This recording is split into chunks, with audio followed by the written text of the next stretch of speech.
All right, so we're talking about Uncle Tom's Cabin, which is a very significant book in American history. In fact, called one of the most influential books in American history.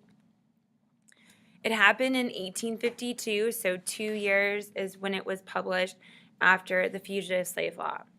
So, very basics is that it is a famous anti-slavery novel by Harriet Beecher Stowe. And this is something that you need to make sure that you write down, is that it is one of the most famous books in American history, and that it was by this woman named Harriet Beecher Stowe. Harriet, which you don't need to write down this slide, but just for background information, Harriet lived in Ohio, and so she never saw slavery. But she visited a cousin in the South, and they were walking around, and they happened to pass by a slave auction. And right when she was there, an enslaved mother was being separated from her child and was screaming and crying, and you can only imagine the emotions that Harriet was witnessing from this mom and this child who were being separated. And it made an incredibly deep, lasting impression on Harriet Beecher Stowe. Years later, Harriet lost a child due to illness, and she remembered what she had seen before at the slave auction, and she turned her own pain into a novel about the cruelness of slavery. Her hope was that this book would bring an end to slavery and bring the cruel reality to many Northerners who had never experienced what slavery was really like. And these are just some of the scenes that this book really started to highlight, and the cruel things, and to bring that pain of losing a child from her, connecting it to the enslaved person that she saw at the auction, and bring them to other Northerners who had no clue what it was like. So one of the most important characters is the main character, Uncle Tom. He's a kind African-American enslaved person. Two of his masters treat Tom kindly, but he's sold to his third master, Simon Legree, who abuses Tom. Tom tries to do everything that he can to please this master, but never wins. And when two people escape, his master has Tom brutally beaten. And right before Tom dies from this beating, he has this very kind of Christ-like moment where he's trying to forgive Simon Legree, and says something like super kind and super emotional to just bring out Tom's kindness and really contrast it with this brutal slave master. So Tom dies from the beating, and he's supposed to be kind of Christ-like figure in the book. Another part of the novel also talks about two characters, George and Eliza, and their baby, who flee to Canada. And the most powerful part is where Eliza is clutching her child, and she's escaping across the frozen Ohio River from pursuing slave catchers with the dogs right on her heels, and she's almost about to drop her child into the river and have her die from hypothermia, but she survives in the end. So this is what you need to write down. Stowe creates a strong, vivid picture of the reality of enslaved person's life.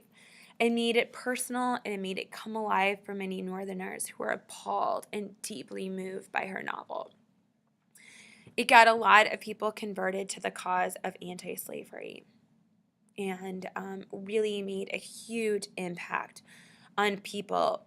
They weren't necessarily ready to go fight to be abolitionists, to join the Underground Railroad, to go down to the South and retrieve people. They weren't necessarily about racial equality, but they were like, you know what? This is really terrible. I realize now that slavery is really bad.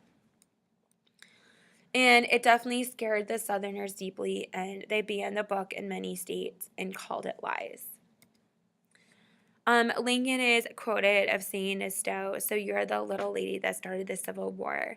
So Harriet's novel really broke the North and South apart in some ways. It really drove a lot of people in the North to really be sympathetic to enslaved people, to really start to think that slavery needed to be gone. And because of that, it obviously really scared the Southerners, made them really upset on the other end of the spectrum, and made them super angry. If you watch this clip, it is posted on pbs.org as a clip, and we watched the full class clip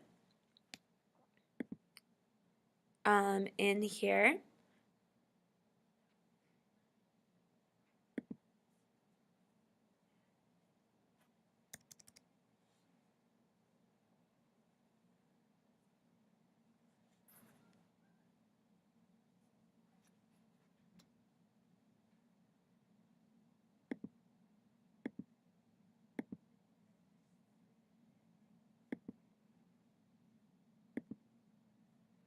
So you can go online and watch this part of the clip, and it talks a little bit about the really power that it has.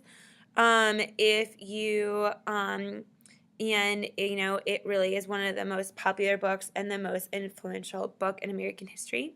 So hopefully that book will that link will work for you if you want to watch it.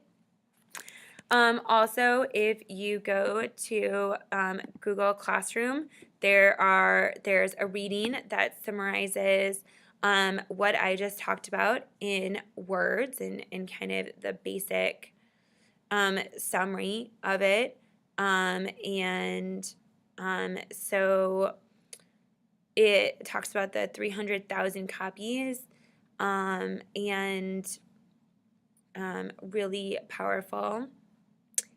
You also can click on some of these links that talk about the web pages with the summary and some other links. It talks about the power of this, and it's so again, just some really like helpful information.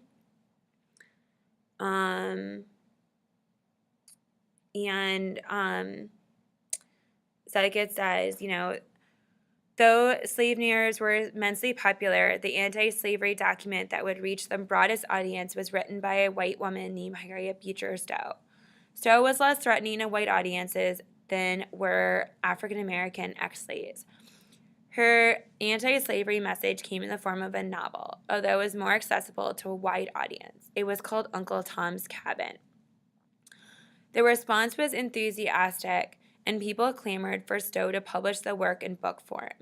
It was a risky business to write or publish an anti-slavery novel in those days, but after a great deal of effort, she found a reluctant publisher. By the end of the first year, 300,000 copies had been sold in America alone. Uncle Tom's Cabin had a tremendous impact. The character Uncle Tom is an African American who retains his integrity and refuses to betray his fellow slaves at the cost of his life. His firm Christian principles in the face of his brutal treatment made him a hero to Euro-Americans. In contrast, his tormentor, Simon Legree, the northern slave dealer turned plantation owner, enraged them with his cruelty. Stowe convinced readers that the institution of slavery itself was evil because it supported people like Legree and enslaved people like Uncle Tom. Because of her work, thousands rallied to the anti-slavery cause. It is ironic that the book, which contributed most to the anti-slavery cause, should have gained the reputation it has today as a racist work. So it is kind of controversial today, but most people at the time, including Frederick Douglass, was a friend of Stowe's. She had consulted him on some sections of the book, and he praised the book in his writings. Most African American abolitionists saw it as a tremendous help to their cause.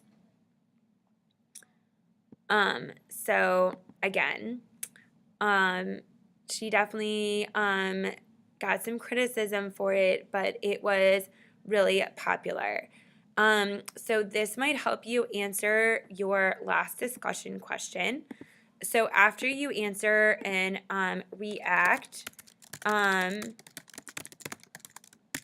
is what is your reaction as your abolitionist character to Uncle Tom's Cabin? Use strong language.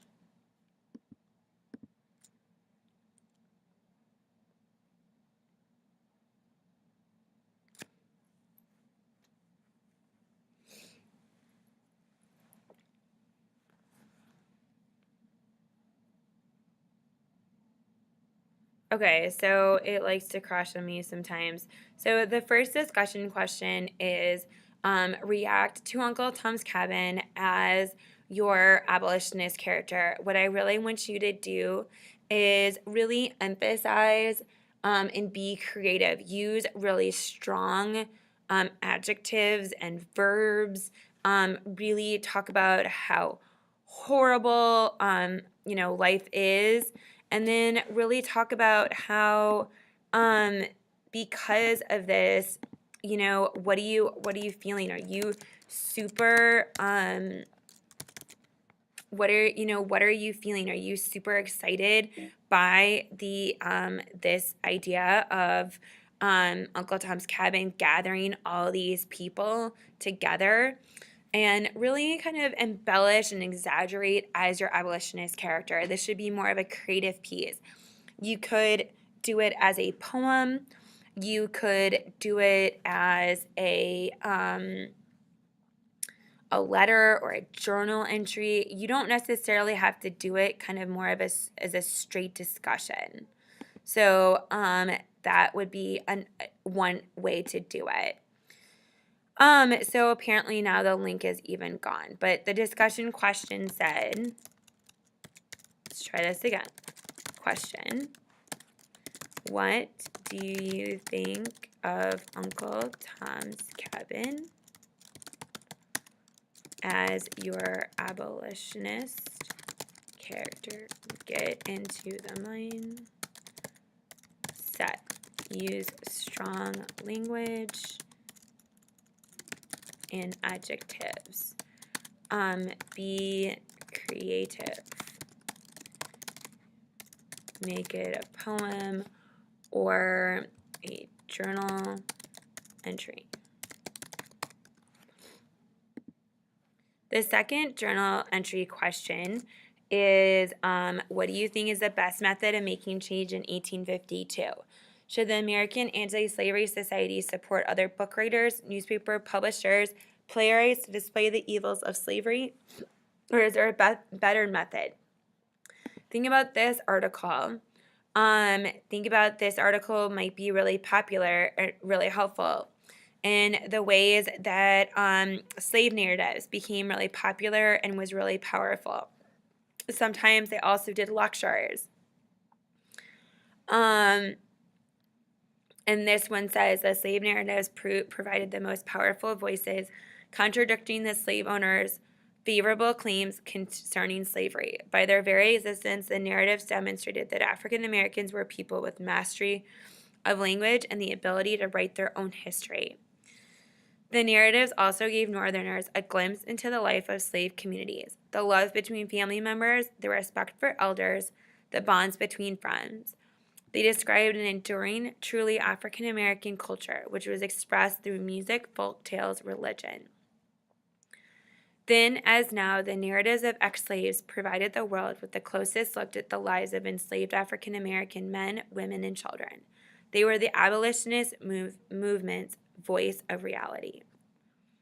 Though the slave narratives were immensely popular, the anti-slavery document, which would reach the broadest audience, was written by a Euro-American woman named Harriet Beecher Stowe. Stowe was less threatening to Euro-American audiences than were African-American ex-slaves. Her anti-slavery message came in the form of a novel, which was even more accessible to a wide audience. It was called Uncle Tom's Cabin. And then, as I read before, it talks about the real true power of this novel. So this might help you answer your question, and then you're done.